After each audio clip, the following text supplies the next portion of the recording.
I left Vietnam in 1979. I became what is now commonly known as the Vietnamese boat people. When I left in 1979, I left on a small fishing boat. There were roughly 600 of us. So you can imagine how cramped it was. You can imagine how tight it was. I left with my mum, my dad, and my younger brother, who was around 2 at that time. I remember feeling very scared out at sea. At night times, it was quiet, it was eerie, it was pitch black. We couldn't see a thing. We had news from other people. We had heard news that many of these ships didn't make it past the first night. Many people died out at sea. There was also the fear of pirates killing people. It wasn't great, but it was the only option we had to escape a war-torn country, to escape the communists. Luckily, after 2 nights, a British ship, saw us. The captain felt sorry for us, and he decided to take us all on his ship. That ship was headed towards Hong Kong. 1979 was also a very crucial year for Great Britain. It was the first time a female Prime Minister had been elected, Margaret Thatcher. Thatcher felt sorry for us when we were in Hong Kong, felt sorry for the Vietnamese people. So she decided that only 10,000 Vietnamese people could come over to the United Kingdom and resettled. When I first heard this news that I was going to Great Britain, I was going to England, I was going to the UK, I had mixed reactions. I was happy that I was leaving everything behind, but it was a new country. It was different. I had not heard of England before. I had not heard of the United Kingdom before. I heard of France, I heard of America, I heard of Canada. These were the places I wanted to go. But I ended up in the United Kingdom, I ended up in England. But nevertheless, I was happy. When I came over here, I ended up in a resettlement camp called RAF Sopley. It was a nice camp. I made many friends. I remember playing football all the time. I remember playing hide and seek. I lived a carefree life. It was really fun. I enjoyed it a lot. However, this all changed after a couple of months. My family, we ended up relocating to Thurrock, Essex. It was very different. It was very weird. We knew no one here. But moreover, when I moved down to Thurrock, I had to go to a Catholic school. I could not speak English. So going to this Catholic school, it was very weird. It made me feel very lonely. I couldn't communicate with anyone.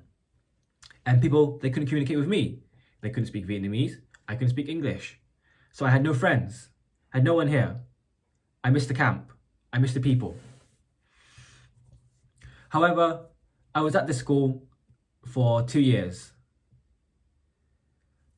After I left the school, I went to a support officer and asked her what I should do.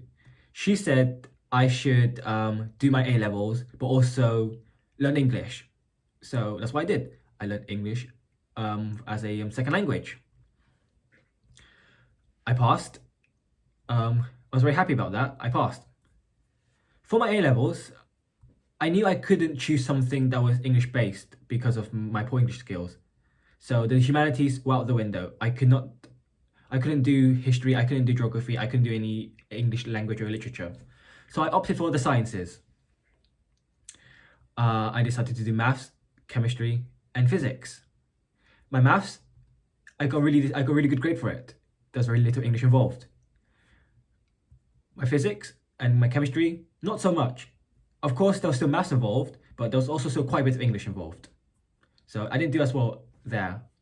But nevertheless, the grades I got, I was able to continue my education and go into higher education.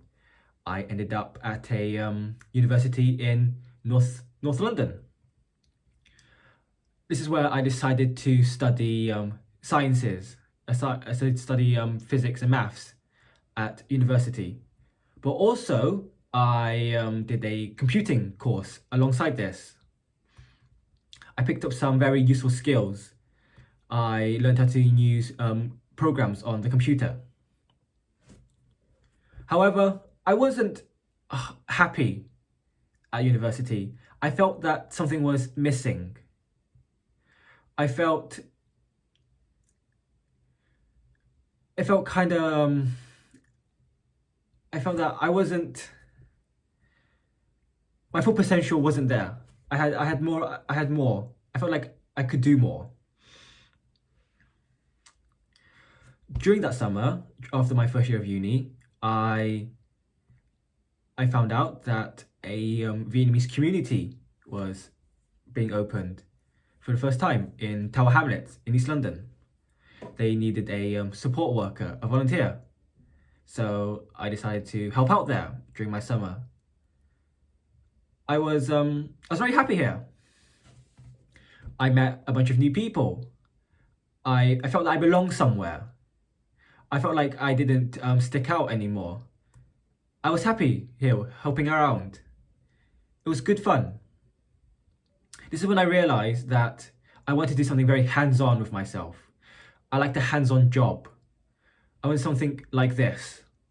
But I couldn't do something like this in the English world because my English was really bad. It wasn't that great. It needed to be even better. But nevertheless, I completed my my university degree and I passed. After I passed, a permanent position opened up at the Vietnamese community in East London. And I took it and it was great fun. I met a bunch of people, as I said, and one of my jobs was to relocate many of these Vietnamese people who've come over from Vietnam to places in South London, like Lewisham, for example, places in North East London, in Tottenham, in Hackney, places like that. It was great fun. Sadly, after the year 2000, the woman who opened this first community centre passed away. But this was an opportunity for me, as I took on her position. I became the manager of the Vietnamese community centre in Tower Hamlets. And this is what I've been doing ever since. I am now currently married with a wife from Vietnam, and I have 2 kids, and we're happily living in East London. I am the manager of Vietnamese community in East London. I hope that you have enjoyed to listen to the story. It was own story. It was 42 years ago. Actually, it was not a young man's story. It was my story. The story how I left Vietnam, how I arrived in UK, how I came to Town Hamlet, and how I settled down in the UK. The young man is my son. His name is Ben Tran. Now, you can see 2 Vietnamese generations in the UK. UK is my home now. I love the UK.